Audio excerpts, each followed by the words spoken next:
But here's the thing, because you're such a freaking chief, you didn't do it. You just like me, you didn't do it for the trophy, right? I mean, you're not naive, right? You're not naive. I knew that was you had plans, you had ideas, but once you recognize that there was things out of your control, you still did a good job. So let's go ahead and move forward then. So you then left Guam and went to the DMV, right? Right. So you pinned me for senior chief. They had killed my orders to stay in Guam, which was now a senior chief billet. And so I called a detailer, and he told me where I was going. He was like, your needs of the Navy, your orders got canceled. You're going to Bureau of Medicine and Surgery, Falls Church, Virginia. I need my high 3 at this point for retirement purposes.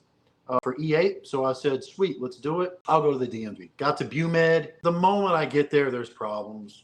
And at this moment in time, there's a retired lieutenant commander. She's my boss of some kind. I can't really figure out how they do business there because they have somebody that does awards. I do evals. I have a PS who does all the pay. We have a reserve yeoman who doesn't do anything with the reservist as far as admin. So that was a struggle trying to figure out reserve stuff. Got a bunch of corpsmen. They're all calling me off rate.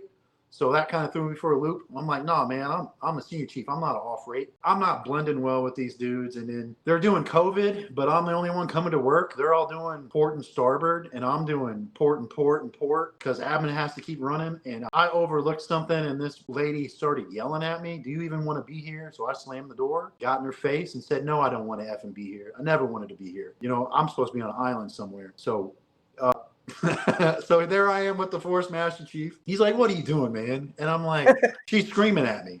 And he's like, she's crying right now. And I said, well, if you scream at a big dog's going to bark back. And he was like, I get it. You're from the fleet. That's how you do things. That's not how we do things here. Go apologize. Well, and hold on real quick. Before you go anywhere, right? A couple things there. Number one, the JAG Corps and the Medical Corps, in my opinion, have become the worst 2 areas of our wardroom, our officers in the United States Navy. Period.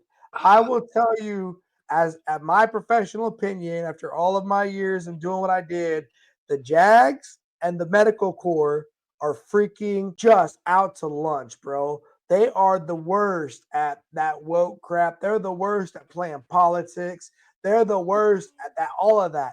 And I tell you that because you know how many friends that I had that came out of the corpsman rate that went CMC just to get the hell away from the freaking doctors, just to get away from that community. And then they always get pulled back in because look, that Force Master Chief, not a real Force Master Chief. He's an HMCM that's a freaking CMC. That's not a Force Master Chief. He's not a CMC even. They take another corpsman and make them the CMC.